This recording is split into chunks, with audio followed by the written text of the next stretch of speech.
What is up, everybody? Welcome back to Do Two Bet Daily for a Thursday. We're back for another week, Papa Dude. We're ready to rock. I told you right before we got on air that I was going to mention it first. Today is the 44th anniversary of the United States beating Russia, Miracle on Ice. It happened in 1980. I still think it's the coolest thing to ever happen in sports. What about you? I don't know about that. I have very vivid memories of how I found out about it. I was very early in my coaching career. This was on a Friday night. This game took place on a Friday night. We had a game. My dad, your grandfather, who is where I got to be a hockey fan from. So I guess in a way you did too. Yep. Because when you came along, I was a hockey fan and I got it from my dad. And I don't know why my dad liked hockey. I don't know, but he did. And so he was into this really big, as much of America was. And we were playing a game and he came to the game and he walked completely across the gym and headed over to the bench. Now, this was between the varsity game and the JV game. Yeah. And I thought, I saw him coming over there and he never did that ever. And I thought something's wrong. I thought, my grandfather's had a heart attack or somebody is, why would he come over to the bench like that? Right. It wasn't any kind. Anyway, he came over and he had this big smile on his face and he goes, the United States just beat Russia in hockey. And I said, you're kidding. And he goes, no. He said, I watched it, and he goes, I was sitting there sweating it out because I wanted to make sure and get down here to the game, and I was wanting this one to get done first. And he goes, and it did, and he goes, it was the most amazing thing I've ever seen. So I'll never forget that. And, a lot of people think they won for the gold medal, but they did not. They had to come back and beat, I believe it was Finland. It was either Finland or Sweden for the gold medal. Yep. That was not for the gold medal. If they didn't come back and win that next one, they would have beat the Soviet Union, and I believe got the bronze. It would have been the bronze if they didn't win. So that was phenomenal. It's the greatest upset in the history of sports, and there is not even a close second to it. No, because these were college players. Yeah. Against NHL players from the Soviet Union who I don't think were allowed to come to the United States yet. The Soviet Union was they had the best hockey players in the world. Yeah, and they still have a lot of great ones. And it's not like the USA put all their NHL players. No, like you just said, they were college players. And for the most part, they weren't like the top level college players. If you go look at what did these Miracle on Ice people do in the NHL, none of them did much. Nothing. Absolutely. Yeah. And this was back also in 1980. American hockey was nothing. It was, and we have a lot of really great players in the NHL that are American born now. Yeah. And you want to know why? Because of that right there. That win inspired American hockey, United States hockey, to start going. And of course, now the professionals play in the Olympics, but back then, just like with the NBA, they did not play in the Olympics back in those days. You had to be pure amateurs to play, even though the European teams weren't. I mean, the Russians were getting paid. They were professionals playing us, and that was just a miracle that they beat them. Well, they played them. They had an exhibition against them, 2-3 weeks before that, and got beat like 10-0 or something like that. Yep, exactly. And they should have. I mean, these were college athletes, decent college hockey players that beat the best team in the world. The Russians came over and had an exhibition with the NHL All-Stars and killed them. Yes. That's how good this team was. Think about if we put all of the NHL All-Stars on a team, and they played Russia and just got smoked. I mean, it's incredible to think that these guys were able to win that game. If you don't know where it was played, it was in Lake Placid, New York, which is incredible in itself that Lake Placid, New York was able to host not even just one game, the Olympics. You have to go to Lake Placid once in your life just to think, how did this happen? How did they do it? All the Olympic stuff, well, I shouldn't say all, but a lot of the Olympic stuff still around for all the events. But the Miracle on Ice building, obviously incredible to go watch that. They've renovated it, but they've kept it, the inside's a lot of the same. They've just added all, stuff, tourist stuff to it for sure. The old scoreboard's still there. There's on display. There's seats from the old building that's on display. So all that kind of stuff. There's a store downtown Lake Placid. All it is USA Hockey and Miracle on Ice stuff. I've never been in there when it's not packed. It's just a little bitty tourist attraction place, right? It's probably, I don't know how many people live there, but it can't be more than like 3,000 people. It's unbelievable live there. That they were able to pull that off. One main road, just a downtown, one little, downtown. It's probably, you can walk it, it's incredible. I don't know how they did it. Heather's grandfather worked it. He was a volunteer. He was not in the building that night when it happened, but he had volunteered with some of the other sports. And he said it was incredible because we stood, the building where they played the hockey sits up at the top of a hill, the top of the hill of the town. And then he said, as more and more people heard that this game was close, that hill started filling up because we were already there because we were out there messing around. We've been doing other stuff and we were out there having a beer or two, just hanging out, He said it just started to fill up. And he said it was the most incredible thing after that game was over, all the people spilling out, from the arena onto that hill. He said it was something I'll never forget. It was just incredible. So, yeah, if you've never been, you got to go. I can't imagine what that would have been like that day. I can't imagine how they had room for the media. Now, I don't know. It's not like it is now. It was a big, obviously a huge deal, but not quite to the magnitude that there would be that many media back in those days, probably, because this was the Winter Olympics, which isn't quite as big a deal to this country as the Summer Olympics are. Yeah. But still, how a little bitty place like that could handle the press, the media from all of these other countries, the security that had to be put in place, to protect these people, because we had violence in 1972 over in Munich, the Summer Games, when we had some people killed. So it was always had to be heavy security. How they did it is an amazing story in itself. Again, you really should go there once in your life just the anomaly of like, how did this happen? There's basically two roads that go into Lake Placid, and they're both like this, like 30, 35 mile an hour, windy type of roads. I can't imagine. Because it's in the Adirondack Mountains. 87 Interstate 87 runs up from, I'll say from Saratoga to Plattsburgh, and then Lake Placid is about an hour from Plattsburgh, but it sits in the mountains off the highway about 20, 30 miles, and you got to wind through these roads, and you're driving through there, and it's just like, how did you get all these people through here to where they could actually get to that town? And there was no close airport as well. No, absolutely no close airport at all. The Plattsburgh Airport is tiny. Albany Airport is really pretty small. Burlington's pretty small. Yeah. And Albany's what, 4 hours away, 3 hours away? Yeah. Yes. So Rob asked a question there. They didn't lose a game for like 20 years. I think he's talking about the Russian. I think it was probably 20 years of Olympics. I don't know the exact. It's something like that, Rob. I don't know the exact on that though. And 2,000 people live in Lake Placid. That's unbelievable. You believe it. You go there, you believe it. It's a huge tourist town, but that's where it ends for sure. So wanted to share that. That's really close to your heart, to my heart as too.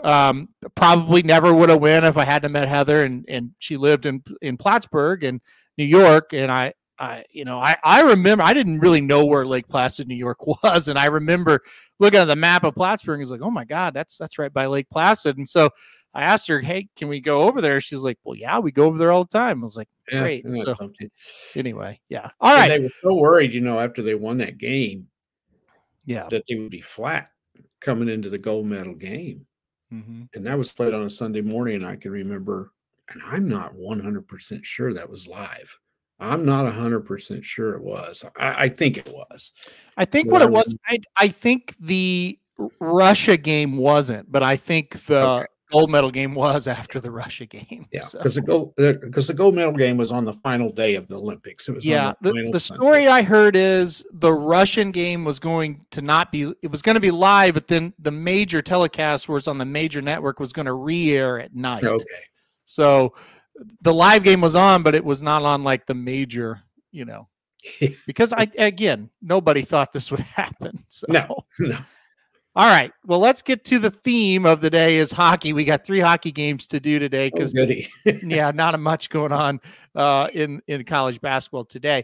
Let's go Panthers Hurricanes first. I can't wait for this game. Panthers are red hot. Hurricanes so tough to beat at home. Should be a great game. Hurricanes are the slight favorite here. Do you ride the hot hand with the Panthers, or do you think it ends tonight in Carolina? This one's impossible, isn't it? I mean, these are good teams. I mean, anything can happen in this game. So, now, how do you pick it? I don't know. I would just go ahead and go with the home team, which is the Hurricanes. The Panthers are just so good.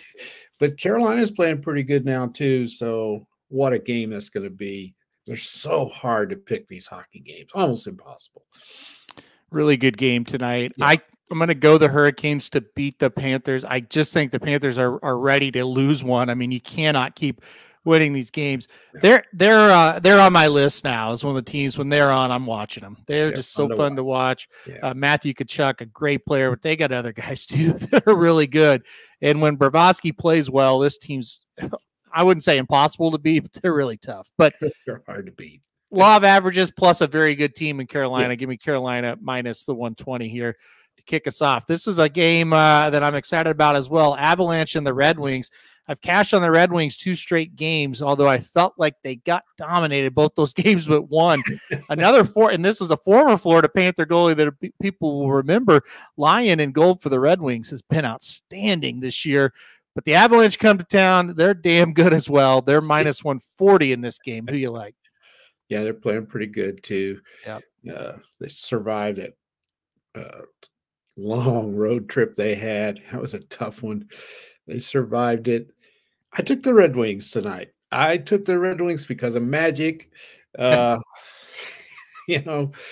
think they got a good chance to win. Yep. You know what? They're pretty good. They are. The Red Wings are good, and they're in a tough conference, but they're pretty good.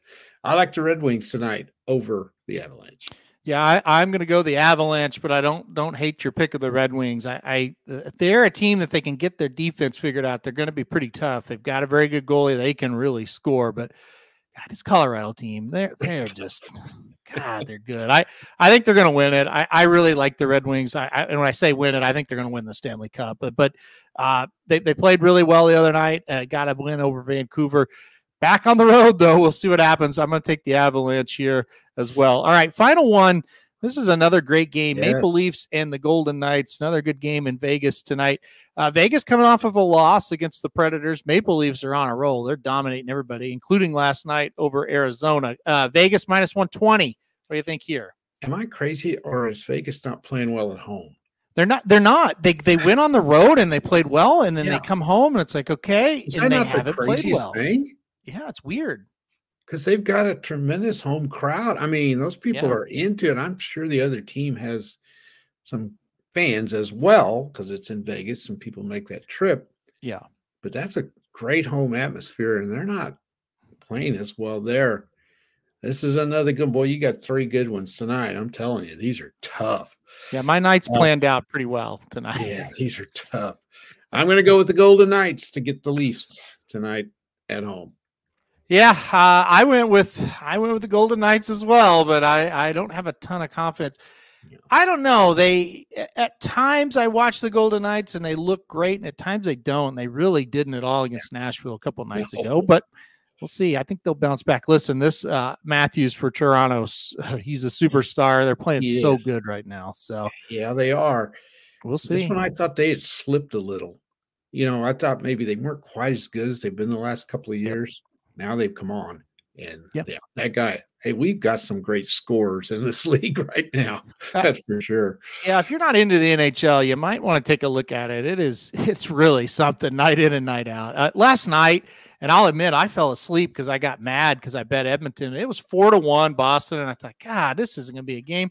Edmonton comes back. I wake up. It's 5-4 Boston. I'm like, oh shit, I better watch this. It ends up 6-5 Boston wins in overtime, but like, that's the kind of games we're getting night in and night out. We're like, man, this is good stuff. Crazy. So yeah, for sure. That Edmonton team can score. Well, that's just it. I was really tired for whatever reason last night, and I fell asleep on it, but I wasn't really giving up on them. I was just like, yeah, I got to go to bed. But anyway, it was pretty darn good. I woke up and I looked at my phone. I was like, oh God, I got to turn that back on. So, all right. Let's get to the racing. Gulfstream Park race 9 today.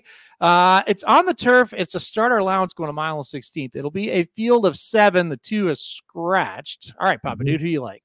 Well, good. You came up with another dandy. I thought this was extremely hard. I settled on 3 of them: the 3, the 6, and a 5. Did you go that way, or have you got one thrown in there? Let's see. I used the 3. I used the 6. I also used the 7. So okay. I'll let you talk about yours first. I didn't look at it. Okay. Well, I don't really like any of them. The 3, very impressive. 3 starts back, won by 5.5 lengths at Churchill on the 2nd of November. But the last 2, they ran it at a mile, and maybe that makes a difference because he won at a mile and 16th. So then the next 2 were at a mile, lost by 4 1/4, lost by 3 1/4, and finished 10th. So a 5th and a 10th after a win doesn't give you a lot of confidence to take an 8-5 horse. It doesn't me anyway, but he's dropping as well. He's dropping pretty much. So this is an easier spot for him. And I wanted to try to beat him. So I looked around. This 6, similar, but hasn't ran in a while anyway. And as good at races as the 3 has. Yeah. He's won 1, but it was a $25,000 claimer. So that doesn't inspire any confidence. And then I looked at the 5 and I said, this one didn't really stand out. It did win 1, 3 starts back in allowance. It's been running at this level, 9-2, maybe worth a shot. It's probably why you're looking at the 7, trying to beat the 3. But I'm going to go ahead and stay with the 3. I think he's the best of the bunch if he's ready. I'll go ahead and read Magic's pick. He wrote in on this one for the race of the day. He said number 5, Ocala Dream, is who he's going to put on top. Well, that's said beat New York bred allowance horses at the distance 3 back, and also runs protected first off the claim. So he liked that angle as well. So so that makes sense. Good reasoning there. I'm with you. I won't talk about the 6. You kind of covered that. The 3, just real quick, why I put this horse on top. I'm betting the class. He's just classier than the rest of this group. Will he get back to form? Who knows? Is this kind of a now or never type of race for him? But probably. But he's got a class advantage over the rest of these in a pretty big way, in my opinion. So I put the 3 on top.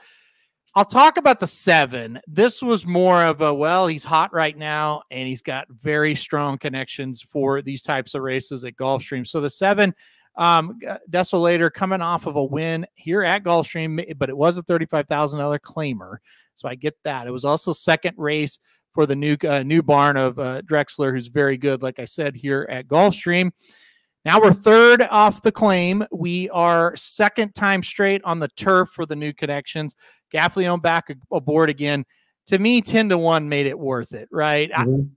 I don't love a lot of horses in here, so I'm kind of going with the angle of let's try to get the 3 home, and then maybe we can sprinkle in a couple prices with the 3. The 7 makes a ton of sense for me. So I went 3, 7, 6 in this spot. Yeah, I'm like you. That 3 horse is the one that is the kind of favorites that take your money. He's not a solid 8-5. He's just not. No, it's not. And I agree. I just feel like the class is just a little it's hard for me not to have the 3 in the mix with the class advantage that it has, I guess. I agree. Yeah. All right, well, let's get to the best bets here, and I'm going to read off Magic's here. He phoned this one in. He's going to go Delta Downs Race 2, number 9, Need Some Money, and I think we all do. He says, for the reasoning, Tom Amos wins 50% at Delta Down. That rate goes up to 54% when the Lizard, Del Cid, is his jockey. I added the Lizard part. I guess they call him the Lizard down there. This filly takes a class drop to her lowest level yet and should get a fast track after hating the slop last out. So Delta Downs, Race 2, number 9, Need Some Money. Listen, Magic has had good success at that track this year, so we'll see if that continues. All right. Where am I going? Oh, I got to go to Charlestown. You got to go to Charlestown, don't you? I'm going to go Charlestown Race 2, number 2, Grand Andrews for my best bet today. Listen, I think this horse at this distance last time out showed he's pretty darn good. His easy victory going 1 mile and 16th here in a starter allowance race. He'll go right back to it again today. So I think number 2, Grand Andrews in the second race at Charlestown, going to be pretty tough. This is a completely paceless race, so that'll be very interesting to see how the pace plays out here. I think this horse will be on or near the lead and just kind of outkick him at the end. So I'm going to go Charlestown Race 2, number 2. All right, Papa Dude, let's go to you. All right. First, before I get into mine, Rob's thrown out a couple of sports bets. He likes the Lakers tonight at +6 over. I think it was Rob, wasn't it? Mm-hmm. Yep, it was. Yeah. Yep, right here. There you go. I'll pull it up for you. There you go. Yeah, there we go. Yep. He likes that one. I do too. I think that's a good bet. The Lakers are playing pretty well. So are the Warriors, but you're getting 6 points, and I think that's a good one to look at. He also liked the Knicks over the Sixers tonight. I think that's a 1.5 point spread. I looked at that as well. The Sixers without Embiid are not the same team, but the Knicks, here's the one that scares me just a little bit on that one, Rob. The Knicks aren't playing as well as they were. So, and it's in Philly. That one's a little bit, I don't know. I couldn't pull the trigger on that one, but I do like the Lakers tonight against the Warriors. I don't know if they win, but 6 is a lot of points. Back to mine. Lots of college basketball today and lots to pick from, but this is the one. Again, I go through them all every morning, and the one that sticks out the most is this one. To me, the only thing I don't like about it, it doesn't start till 10 o'clock our time. So I hate those late games. I just hate them. So I like the Ducks against Stanford tonight. Oregon is so well coached. I don't think they're great at all. This is a must-win for them. We're going to discuss college basketball a little bit on our show here in about 30 minutes. I don't know if the Pac-12 is going to get very many in the tournament. Oregon needs to win as many as they can. This is a game they can win, and I don't think they should be underdogs. Depending on the line, when I got this morning, they were 1.5 point dogs. I think it's almost even now. So money's coming in on them. Stanford's woefully inconsistent. They're not a bad team, but they're tough. I mean, they're tough to pick. They're just, you don't know what they're going to do. Oregon is pretty consistent. I'm going with the better coach, and I think they're a better team, and we're getting some decent money on them. So give me the Ducks over the Cardinals tonight.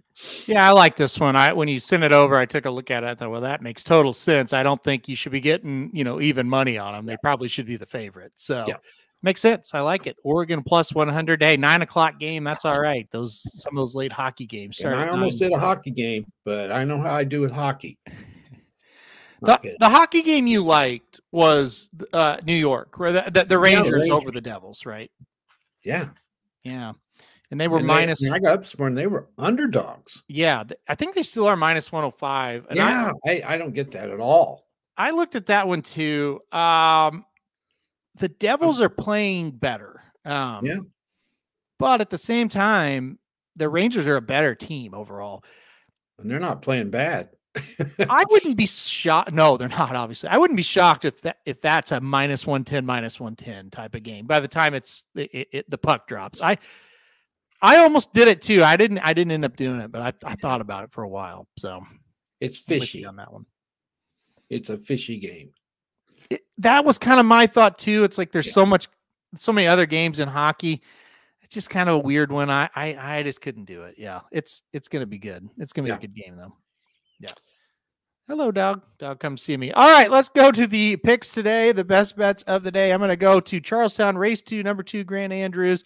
Magic's going to go Delta Downs, race 2, number 9, Needs Some Money. Papa Dude's going Oregon, plus 100. Hopefully we get out to a good start. We're up $1,085 for the year so far. This would be the last week in February. So we'll see what shakes out. Papa Dude mentioned it. I will confirm it. We will be live, Papa Dude and I, in 34 minutes for Dudes Who Bet Sports. We are going to talk about the Rebel. We're going to talk about the Honeybee a little bit. And then we're also going to talk a little college basketball for you. So we'll do that coming up here real quick. Blinkers Off is going to be 2 o'clock today. For Blinkers Off, 2 Central Time, I should say. And again, we'll talk Rebel. We'll also talk Saudi Cup, Saudi Derby. Big day over in Saudi for horse racing. So we'll talk about that. And Magic Mike Show, 4 o'clock as well. Oaklawn Pick 5. And Somich has informed me there will also be talk about the Saudi Cup on that show as well. So ton of stuff going on. It's all going to be afternoon / late afternoon times today. So going to be a lot of fun. All right, I've talked enough for this show because I got to conserve, Papa Dude. I got more to go. Yes, you do. So, all right, we're going to jump off here. We're going to eat a quick lunch, and then we'll be right back with you guys 33 minutes away. Thanks, everybody, for watching, and we'll see you soon.